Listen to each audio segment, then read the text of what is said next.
Assalamualaikum warahmatullahi wabarakatuh, para mahasiswa yang saya banggakan.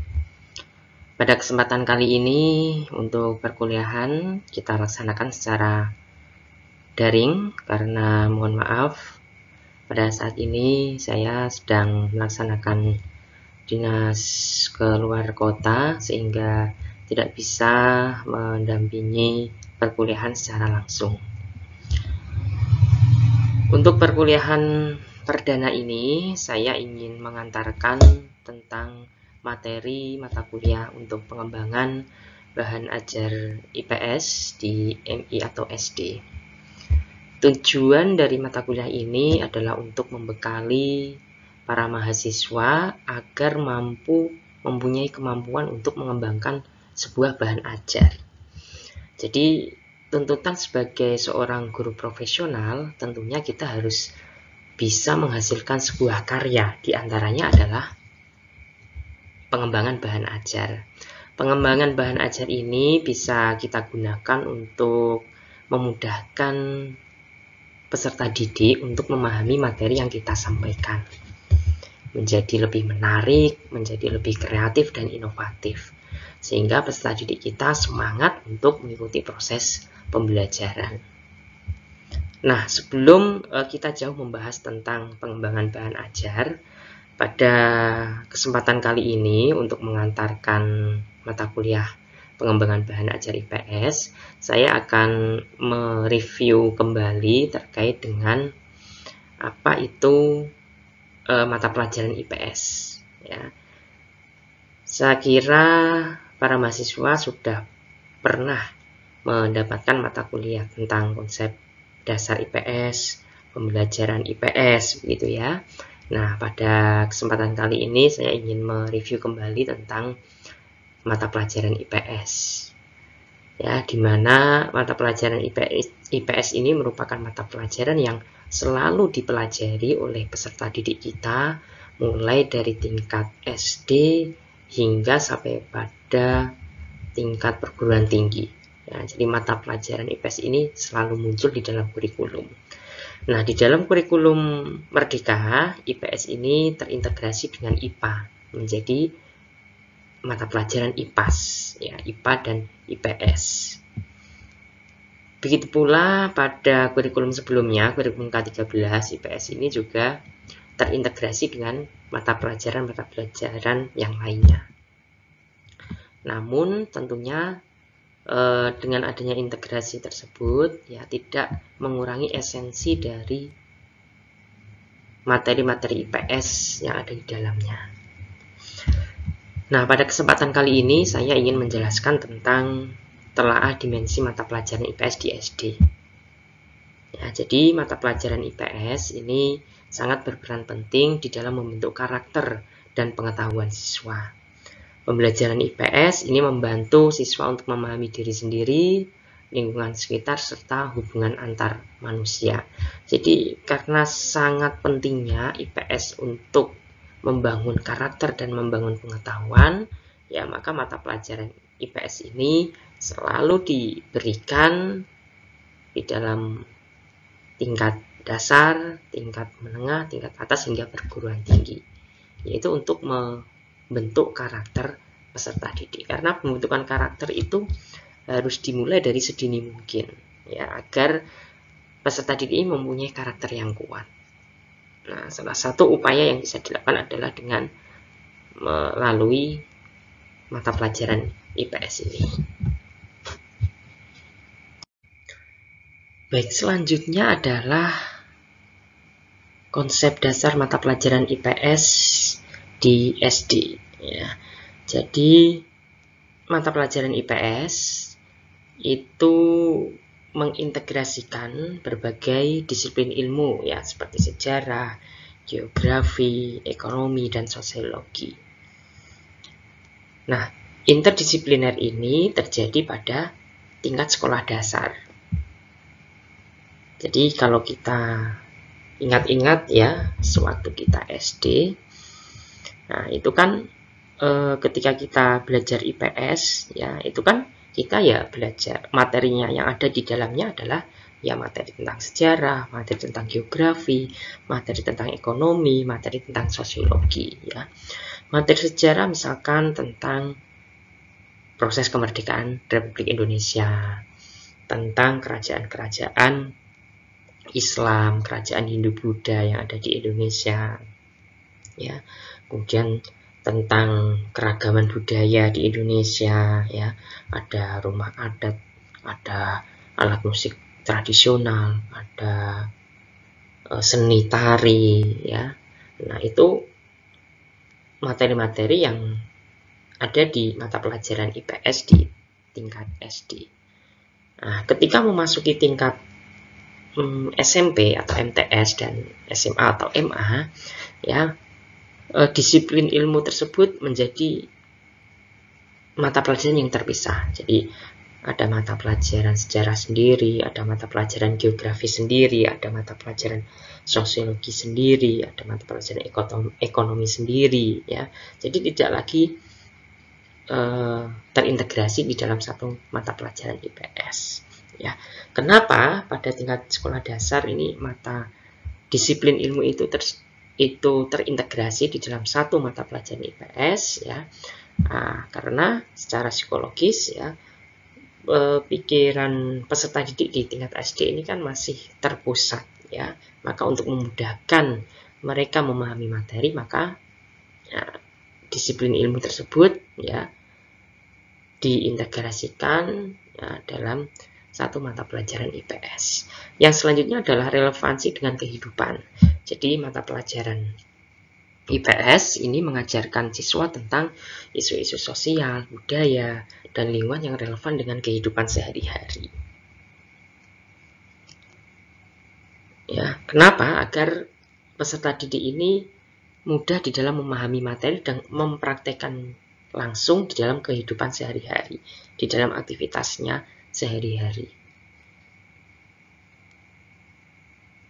Ya, contohnya terkait dengan budaya yang ada di daerah asalnya, ya. Kemudian tentang kearifan lokal yang ada di daerah asalnya, ya. Kemudian tentang lingkungan yang ada di sekitar, ya, mengenal diri sendiri, ya. Nah, ini adalah bagian dari relevansi materi IPS di dalam kehidupan sehari-hari. Kemudian yang selanjutnya adalah pembentukan karakter.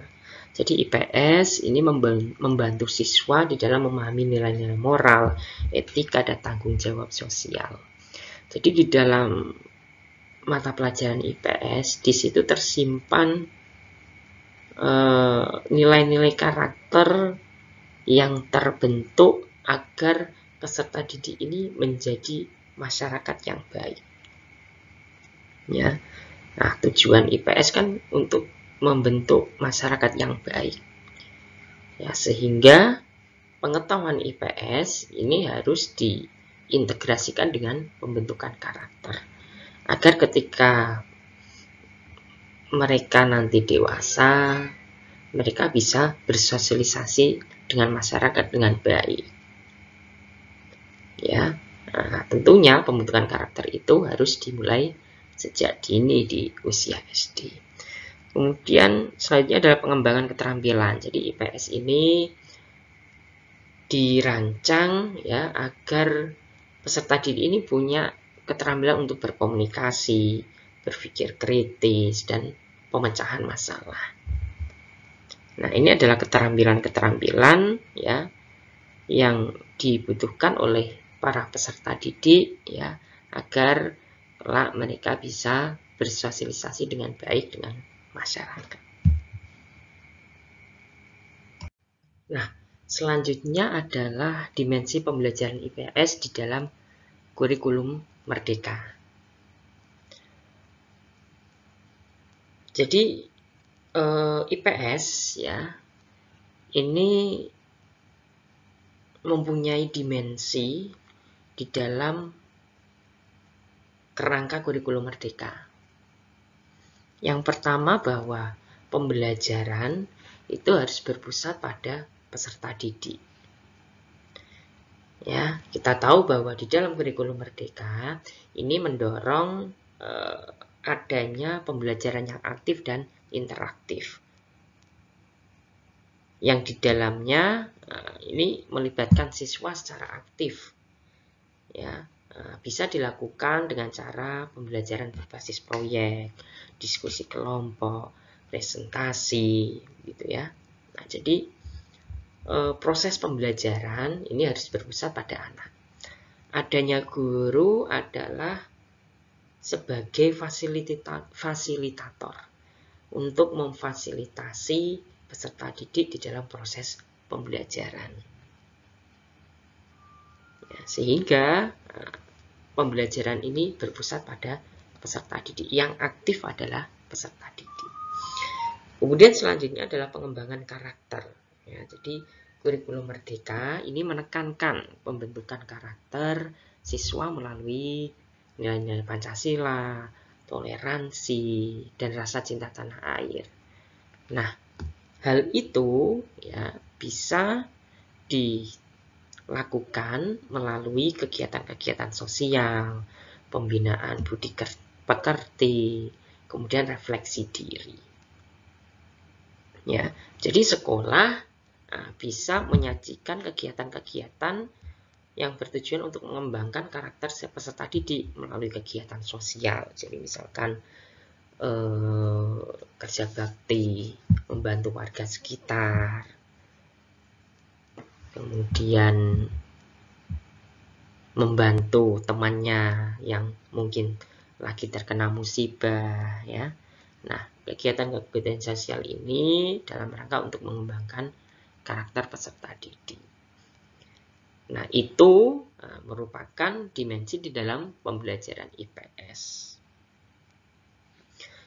Kemudian yang selanjutnya adalah keterampilan abad 21. Jadi di kurikulum Merdeka ini mendorong agar peserta didik ini mempunyai kemampuan abad 21. Apa saja keterampilan pada abad 21 ya, yaitu seperti berpikir kritis, komunikasi, dan kolaborasi. Kemudian pemanfaatan teknologi, kerjasama tim, dan pemecahan masalah. Ini adalah keterampilan yang harus dimiliki oleh peserta didik. Kita tahu bahwa pada abad 21 ini perkembangan teknologi ini berjalan sangat cepat sekali. Maka peserta didik ini perlu dibekali ya, kemampuan dalam pemanfaatan teknologi. Ya, selain itu peserta didik harus diajari untuk berkolaborasi, kerjasama tim, ya, untuk menghasilkan sebuah karya. Jadi platform digital ya seperti Gojek, Grab, e-commerce seperti Shopee atau Tokopedia itu dihasilkan dari hasil kerjasama tim. Tidak mungkin dihasilkan dari satu orang saja, tapi itu adalah hasil dari kerjasama tim, kolaborasi tim. Maka ya peserta didik ini harus dibiasakan untuk bisa berkolaborasi dalam hal positif ya untuk menghasilkan sebuah karya. Oke, selanjutnya adalah tujuan pembelajaran IPS di SD. Tujuan pembelajaran IPS di tingkat sekolah dasar atau madrasah ibtidaiyah yang pertama adalah untuk mengenal diri sendiri. Nah, ini membantu siswa untuk bisa memahami jati diri, potensi dan peran mereka di dalam masyarakat.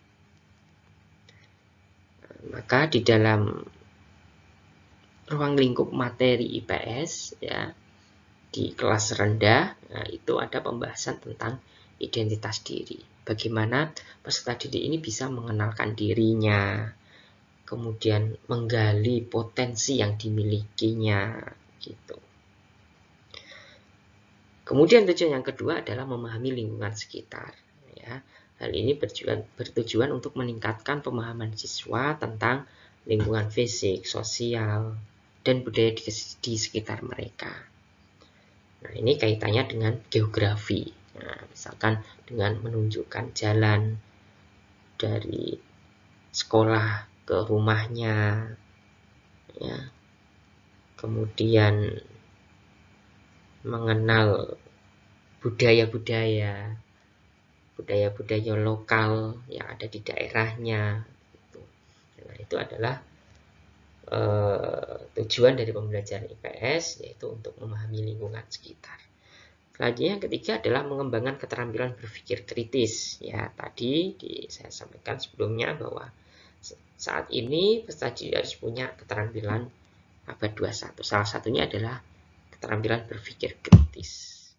Nah, jadi anak di dalam proses pembelajaran IPS ini harus didorong untuk bisa mengeluarkan ide, menyampaikan gagasan, menyampaikan pendapat, ya, agar mereka bisa percaya diri.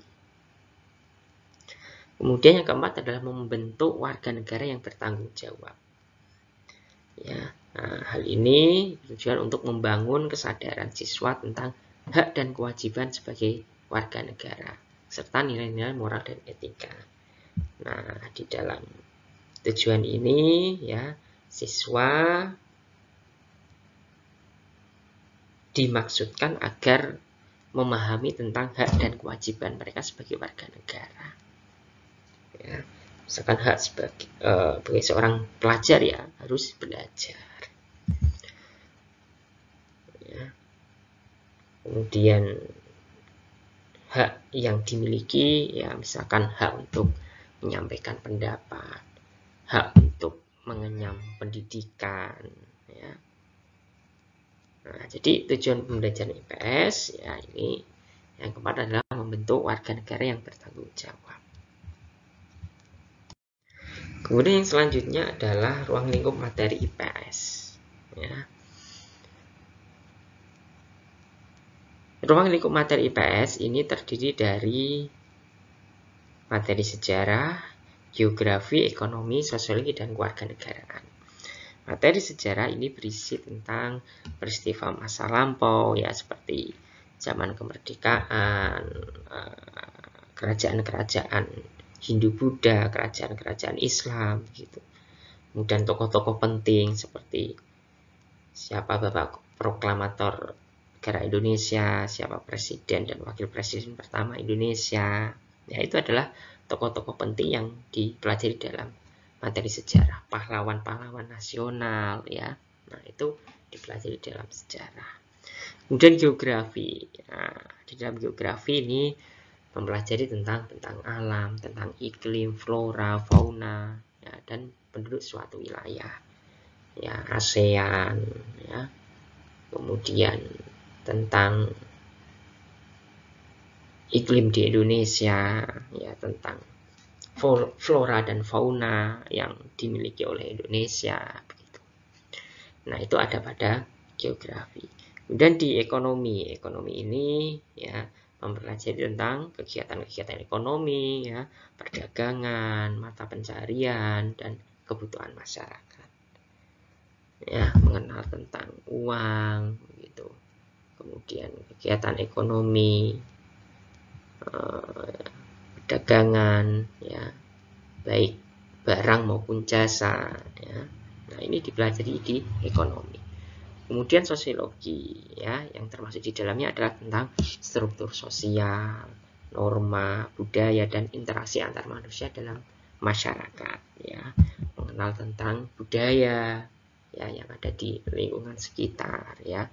Entah itu tentang seni musik atau seni tari, seni lukis, dan lain sebagainya.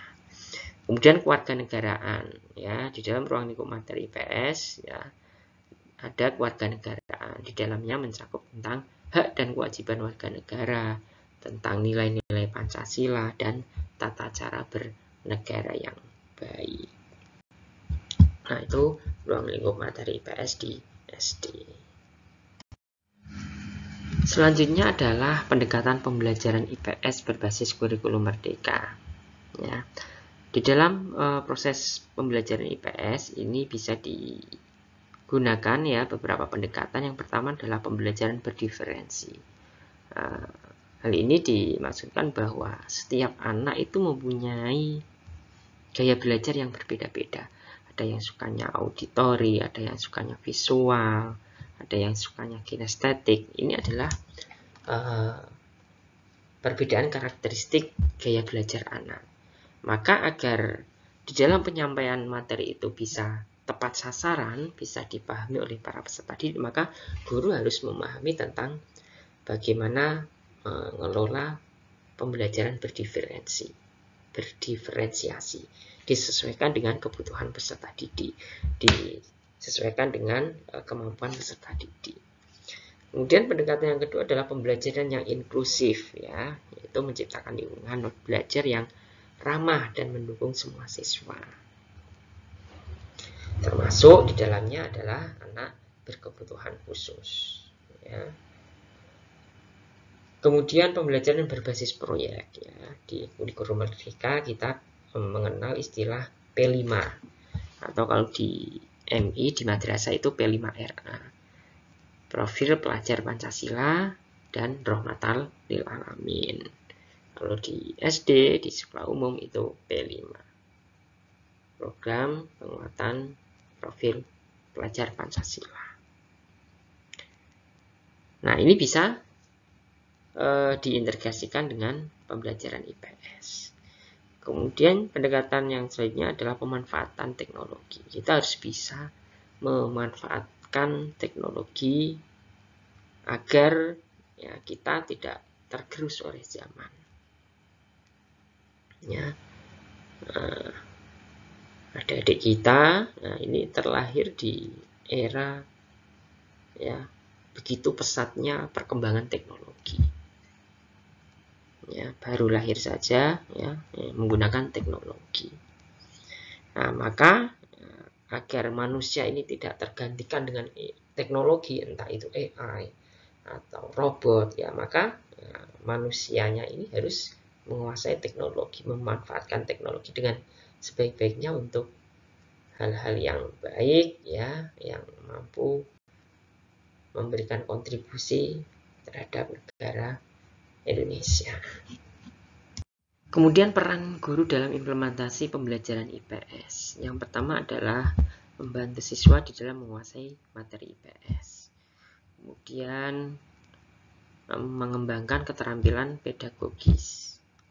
Jadi guru harus mampu memilih metode atau strategi pembelajaran yang tepat untuk peserta didik.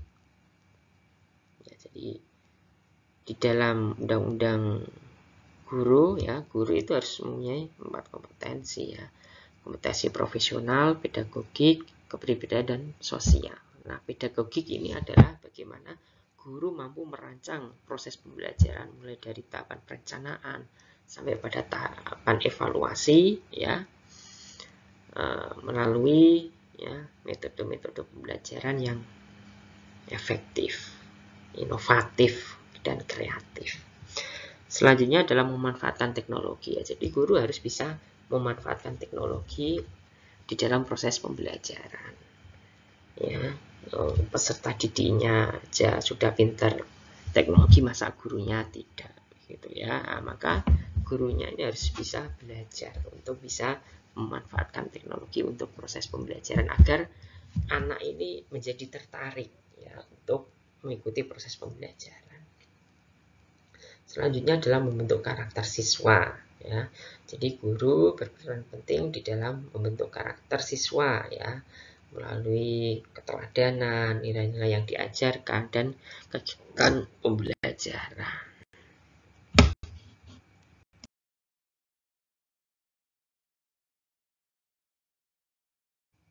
Oke, setelah mendengarkan penjelasan yang saya sampaikan terkait dengan dimensi mata pelajaran IPS. Nah, selanjutnya adalah tugas kalian. Ini kaitannya dengan pengembangan bahan ajar, ya. Silahkan review hasil penelitian. Entah kalian dapatkan dari artikel atau dari tugas akhir seperti skripsi atau tesis atau disertasi, ya, yang membahas tentang pengembangan bahan ajar. Nah, silakan itu dicari, kemudian dianalisis, dirangkum ya. Formatnya adalah judul penelitiannya apa, metode penelitiannya itu apa ya. Jadi model pengembangannya bagaimana. Jadi kalau di dalam research and development itu ada beberapa model. Nah, itu model yang digunakan apa. Kemudian bagaimana cara pengumpulan datanya, bagaimana analisis datanya. Kemudian yang terakhir adalah kesimpulan dari penelitian itu atau ringkasan dari hasil penelitian tersebut. Nah, itu tugasnya ya, silakan dikerjakan dan dikumpulkan hari ini juga ya. Ini masih ada waktu ya untuk mengerjakan, silakan untuk dikerjakan dan dikumpulkan pada hari ini juga. Demikian untuk perkuliahan pada hari ini. Mudah-mudahan apa yang saya sampaikan bisa bermanfaat untuk kita semua. Dari saya kurang lebihnya mohon maaf. Wassalamualaikum warahmatullahi wabarakatuh.